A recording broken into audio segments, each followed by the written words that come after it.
first American woman to ever land a triple axel in competition. It certainly made history. Well, Tonya Harding is back in the headlines more than 20 years after that scandal. "I never wanted anyone to get hurt, but the truth has to come out," Tonya Harding said. At 54, she finally spoke about that night, revealing secrets that could change everything we thought we knew about the scandal. And what she shared will leave you questioning the story you thought was true. A skater's early struggles. Tonya Harding was born on November 12, 1970, in Portland, Oregon. From the very beginning, life was far from easy. Her father battled chronic health problems and could never hold a steady job. Her mother, Lavona, was strict and unyielding, often harsh and emotionally cruel. Tonya's childhood was filled with tension and fear. She grew up walking on eggshells, unsure of what small mistake might set off her mother's anger. In interviews later in life, she would describe those early years as anything but normal. "I didn't have a normal childhood," she said in 1998. "I was always skating, always training. It was my escape." From the age of 3, the ice became her sanctuary. Under the guidance of coach Diane Rawlinson, Tonya learned not just to skate, but to channel her energy, frustration, and pain into her routines. Skating became a place where she could be free, a place where her harsh home life did not follow her. It was where she felt some control over her own world, where she could push herself and see the results of her hard work in every glide and jump. Despite her growing talent on the ice, her family life remained turbulent. Financial instability and constant arguments led to her parents' divorce. The home that once felt oppressive became divided and chaotic. Tonya struggled to find stability, and school became another battlefield. She eventually dropped out, unable to navigate the demands of a traditional education alongside her rigorous skating schedule. Yet she did not give up entirely on learning, earning her GED later and showing a quiet determination that would define her career. In the 1980s, Tonya's talent could no longer be ignored. She began rising through the ranks of figure skating at an impressive pace. In 1989, she won Skate America, a victory that announced her arrival on the national stage. It was a moment of triumph, a glimpse of the future that skating promised. But Tonya was always different from many of her peers. She skated with raw power and intensity, but the pressure weighed heavily. Injuries and inconsistent performances sometimes shadowed her natural skill, a reminder that talent alone could not guarantee smooth success. Then came 1991, a year that would etch her name into the history of the sport. Tonya became the first American woman to land a triple axel in competition. It was a feat no one thought possible, an achievement that set her apart from every other skater in the country.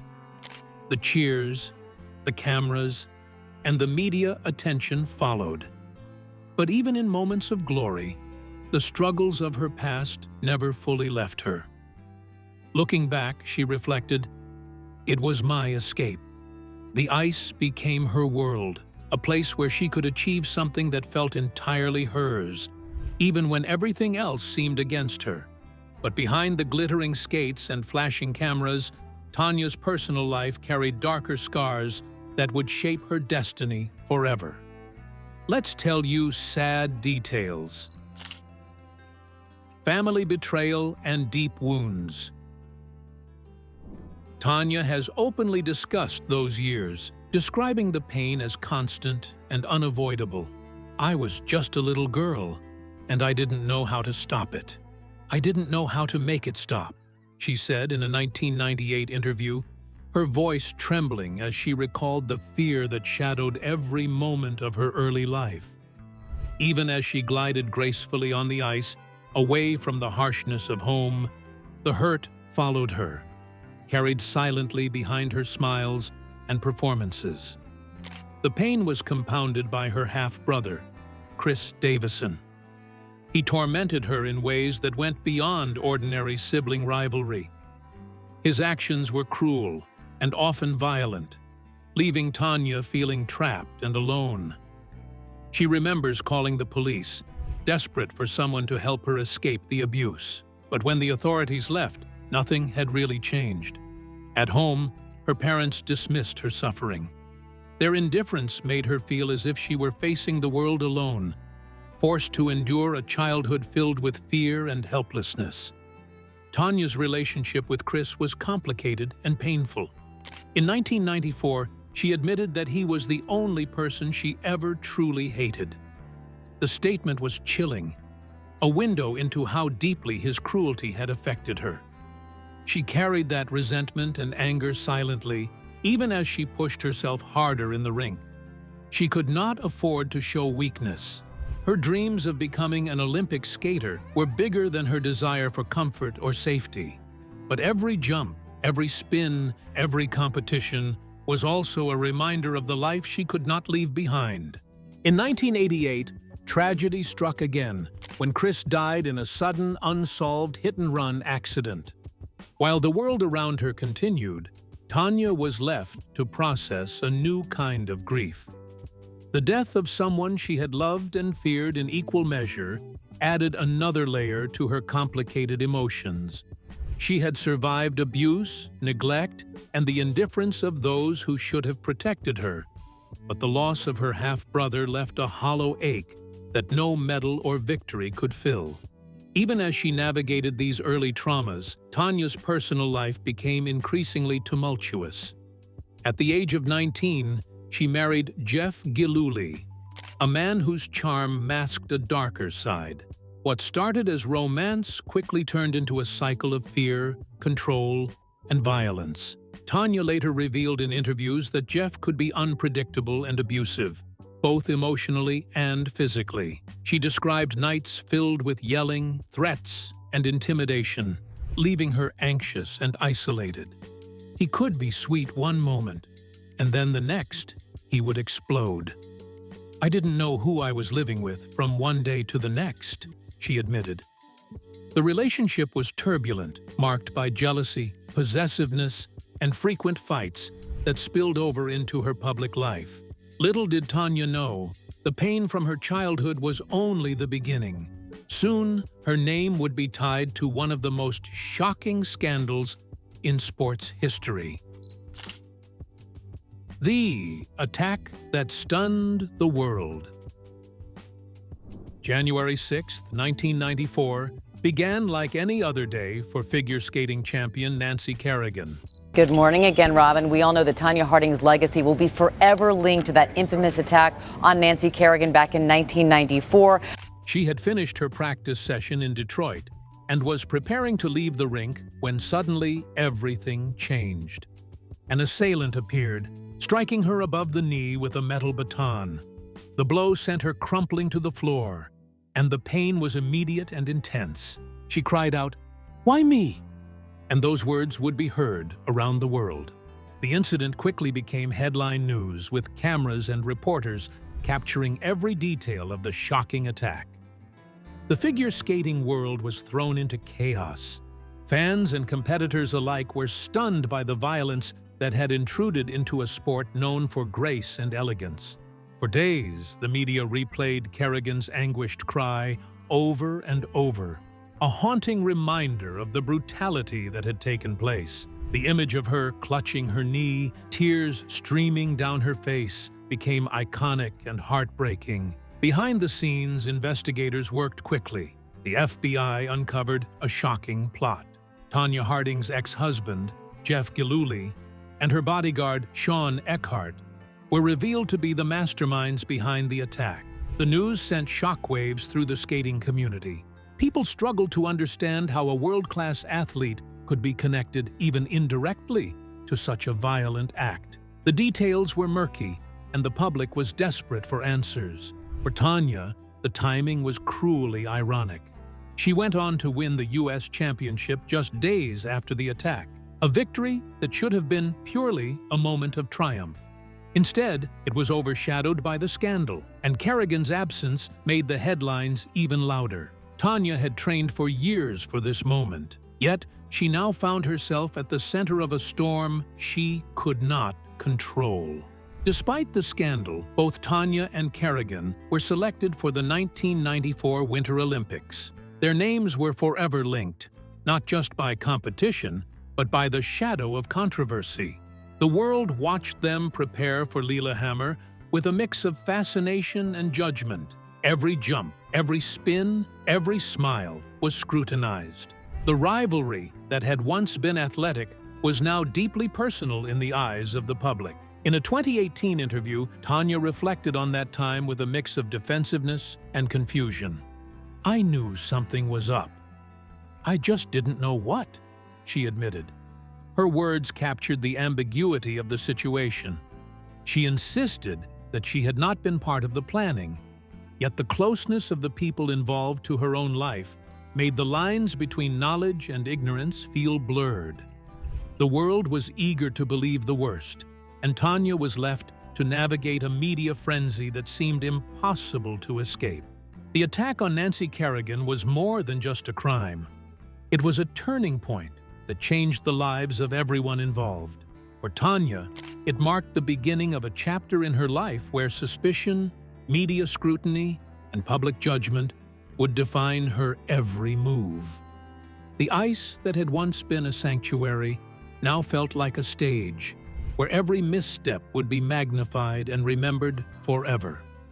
With suspicion closing in, all eyes turned to Tonya. What did she know? And how deep was her involvement?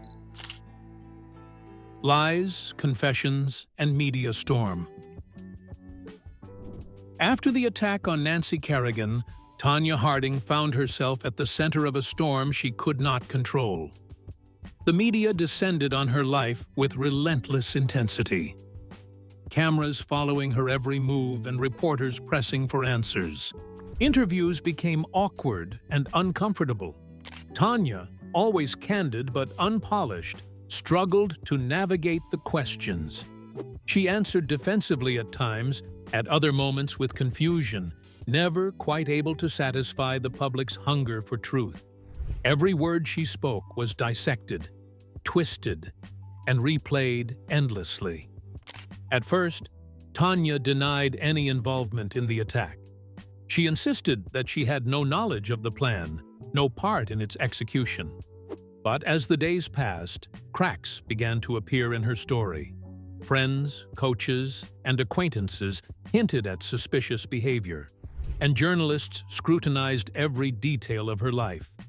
The public's trust wavered, and the pressure mounted.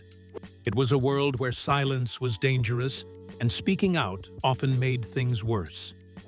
The turning point came when the FBI called her in for questioning. For 10 grueling hours, Tonya sat across from federal agents, her nerves raw and her mind racing.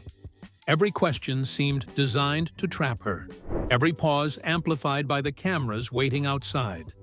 Finally, she admitted what she had known about her ex-husband, Jeff Gillooly, and his role in the attack. It was a confession that did not absolve her completely, yet it revealed the truth she had been struggling to articulate. Meanwhile, Jeff Gillooly had been arrested and eventually agreed to cooperate with the authorities. His testimony implicated others in the conspiracy, creating a tangled web of blame and responsibility. The public watched with fascination and horror as the story unfolded, unsure of whom to believe. Tonya tried to keep her own words measured, publicly apologizing to Kerrigan for the pain caused, while still maintaining that she had no prior knowledge of the attack. She was caught between honesty and self-preservation, a young athlete under siege by circumstances beyond her control. Training for the 1994 Lillehammer Olympics became a surreal ordeal. Tonya had to step onto the ice under the glare of cameras, her every move scrutinized by a world that wanted to see her fail. She performed her routines while carrying the weight of public judgment and personal guilt. Each practice was a test not just of athletic skill, but of resilience as she tried to focus on the sport she loved while the scandal raged around her. Tonya expressed her sense of helplessness and confusion.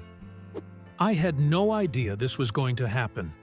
I didn't know anything about it," she said, her words capturing the disbelief and isolation she felt. She was navigating a reality that had become far more complicated than any routine on the ice. A reality where truth, perception, and survival collided in every headline. But the true test of Tonya's strength came on the Olympic ice itself, in front of the entire world. Olympic disgrace and lifetime ban. The 1994 Winter Olympics in Lillehammer were meant to be the pinnacle of Tonya Harding's career, a chance to prove herself on the world stage. Instead, they became a spectacle of media frenzy and public scrutiny. The cameras followed her every move, and the story of the attack on Nancy Kerrigan hung over the ice like a dark cloud. For the first time, Tonya and Kerrigan shared the same Olympic arena, their rivalry now inseparable from scandal. Every jump, every spin, every expression was analyzed by reporters and fans around the globe. From the very start, misfortune seemed to follow Tonya. During one of her routines, a skate lace broke at a critical moment, throwing off her balance and focus. It was a disaster in front of the entire world. She stumbled through her program, struggling to regain composure, but the mistake cost her dearly. By the end of the competition, she had finished 8th, far below the expectations many had for the athlete who once landed the first triple axel by an American woman. The public criticism was immediate and harsh. Headlines called her unlucky, careless, and even complicit, and the applause she had once earned for her skill was replaced by whispers of judgment and blame. For Tonya, watching Kerrigan's triumph was bittersweet. She had trained just as hard, yet circumstances and scandal had conspired against her. The medal podium became a symbol not of victory, but of a career overshadowed by controversy. Tonya avoided jail by pleading guilty to conspiring to hinder prosecution of the attackers. She was forced to resign from the U.S. Figure Skating Association, which conducted its own investigation and concluded. Off the ice, Tonya faced legal consequences. She pleaded guilty to conspiracy to obstruct prosecution, admitting her involvement in covering up aspects of the attack. In court, she was sentenced to probation, community service, fines, and, most devastatingly for an athlete, a lifetime ban from the U.S. Figure Skating Association. Her competitive skating career, which had once held so much promise, was now permanently over. The combination of legal repercussions and public disgrace left her life in disarray, a once bright star now eclipsed by scandal. In an interview, Tonya expressed her frustration and sense of injustice. "I made a mistake, but I didn't deserve this. I didn't deserve to be treated like this," she said. Her words reflected the complexity of her situation. She acknowledged her role in the events, but also felt that the media and public had turned her into a villain, magnifying every flaw and mistake. Yet even after her fall from glory, Tonya's story didn't end. Her life outside the rink took turns no one could have predicted. Life after skating. After her lifetime ban from competitive skating, Tonya Harding's life entered a new, unpredictable chapter. The world had judged her harshly, and the scandals did not end with the Olympics. A leaked tape with her ex-husband, Jeff Gillooly, kept her name in the headlines, and she made brief appearances in wrestling events, trying to stay in the public eye. She also attempted to start a band, which quickly failed, and took on small roles in films, but none of these ventures brought the success or stability she had once known on the ice. To support herself, Tonya turned to more ordinary work. She became a welder, a painter, and even worked as a sales clerk. In interviews, she spoke about the strange contrast between her life as an Olympic athlete and the realities of these regular jobs. "It was just a way to get by," she said. "I had to pay bills, feed myself, keep moving forward. Life didn't stop for me just because the skating world had. Despite the challenges, she approached these jobs with the same determination that had carried her through her athletic career. Each day was a reminder that success was no longer measured in medals or applause, but in persistence and survival. In a surprising turn, Tonya ventured into professional boxing. She participated in 6 fights, earning a mixed record. Some victories brought small moments of triumph, others ended in disappointment. But the boxing ring became another place to channel her energy and frustration, a space where she could compete and prove herself on her own terms. It was different from skating, but it was still competition, still the pursuit of mastery, and still a chance to show the world that she could fight back in more ways than one. Over the years, public perception of Tonya began to soften. The media started to portray her as a more complex figure, a woman shaped by trauma and circumstance rather than simply as a villain. She made efforts to reconcile with Nancy Kerrigan, extending gestures of peace after years of tension and misunderstanding. These attempts, though small, were meaningful to Tonya, reflecting her desire to move beyond the mistakes of her past and find some measure of closure. In 2008, she published her autobiography, The Tonya Tapes. In it, she shared new claims about Jeff Gilhuly's actions and offered her perspective on the events that had defined her public life. The book was an attempt to tell her own story, to reclaim her narrative from the media frenzy and public judgment that had followed her for so long. Through the years, Tonya's story gradually shifted in the eyes of the public.